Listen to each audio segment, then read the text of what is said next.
ಇನ್ನು ಒಂದು ದಿನದಲ್ಲಿ ನಿಮಗೆ ಎಲ್ಲವನ್ನ ಬಿಡಿಸಿರುತ್ತೇನೆ. ಸರಿ, ಓಕೆ ಚಿನ್ನ, ಟೇಕ್ ಯುವರ್ ಬಾಯ್.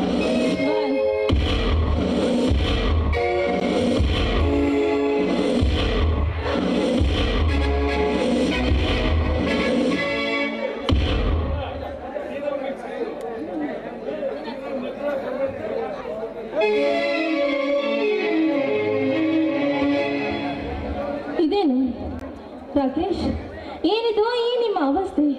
ನಿಮ್ಮನ್ನ ಈ ಸ್ಥಿತಿಗೆ ತಂದವರಿಗೆ ನಿಜವಾಗಲೂ ಅವರಿಗೆ ಒಳ್ಳೇದಾಗೋದಿಲ್ಲ.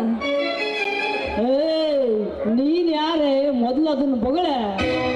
ನೀವು ಹುಡುಗಿರಿದ್ದೀರಲ್ವಾ, ಒಬ್ಬನ ಪ್ರೀತಿ ಮಾಡಿ ಇನ್ನೊಬ್ಬನಿಗೆ ಕೈ ಕೊಟ್ಟು ಇನ್ನೊಬ್ಬರಿಗೆ ಮೈ ಕೊಡ್ತೀರಲ್ರೇ, ನಿಮ್ ಬಾಳಿಗೆ ಇಷ್ಟು ಬೆಂಕಿ ಯಾಕ? ರಾಕೇಶ್, ನೀವು ಅಂದುಕೊಂಡಂತೆ ಎಲ್ಲ ಹುಡುಗಿಯರು ಅದೇ ರೀತಿ ಇರುವುದಿಲ್ಲ. ನೀವು ತಪ್ಪು ತಿಳಿದುಕೊಂಡಿದ್ದೀರಾ. ಅಲ್ಲ ರಾಕೇಶ್, ನಾನು ಯಾರೆಂದು ನಿಮಗೆ ಗೊತ್ತಿಲ್ಲವೇನು? ನೀವು ಕಂಪನಿಯಲ್ಲಿ ಮ್ಯಾನೇಜರ್ ಆಗಿ ಕೆಲಸ ಮಾಡ್ತಿದ್ದಿರ್ತಾನೆ ನೋಡಿ. ಅಂದೇ ನಾನು ನಿಮ್ಮನ್ನ ಬಹು ಸಾರಿ ಪ್ರೀತಿ ಮಾಡಿದ್ದೇನೆ, ಆದ್ರೆ ನಿಮ್ಮ ಹತ್ರ ಹೇಳ್ಕೊಂಡಿರ್ಲಿಲ್ಲ ಅಷ್ಟೇ. ದಯವಿಟ್ಟು ನನ್ನ ಪ್ರೀತಿಯನ್ನ ಒಪ್ಪಿಕೊಳ್ಳಿ.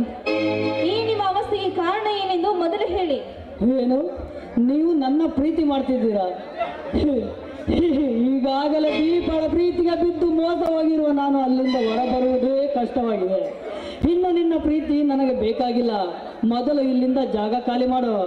ಅಯ್ಯೋ ರಾಕೇಶ್, ಆ ದೀಪ ಮನೆಯನ್ನು ಬೆಳಗುವ ದೀಪ ಅಲ್ಲ, ಮನವನ್ನ ಸುಡುವ ಬೆಂಕಿ.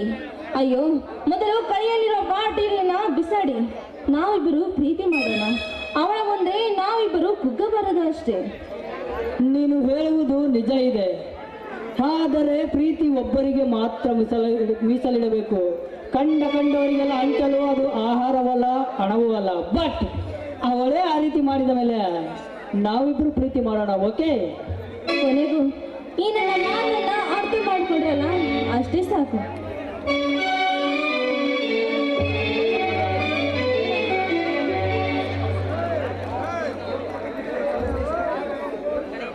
ಅವನೊಬ್ಬ ದೊಡ್ಡ ಡಕಾಯತ. ಅವನಿಗೂ ತಮ್ಮನಿದ್ದರೂ ಇಲ್ಲವೆಂದು ಹೇಳಿ ಆಸ್ತಿಯನ್ನೆಲ್ಲ ಒಬ್ಬನೇ ಅನುಭವಿಸುತ್ತಿದ್ದಾನೆ. ಅವರ ತಂದೆ 2 ಮದುವೆಯಾಗಿದ್ದರು.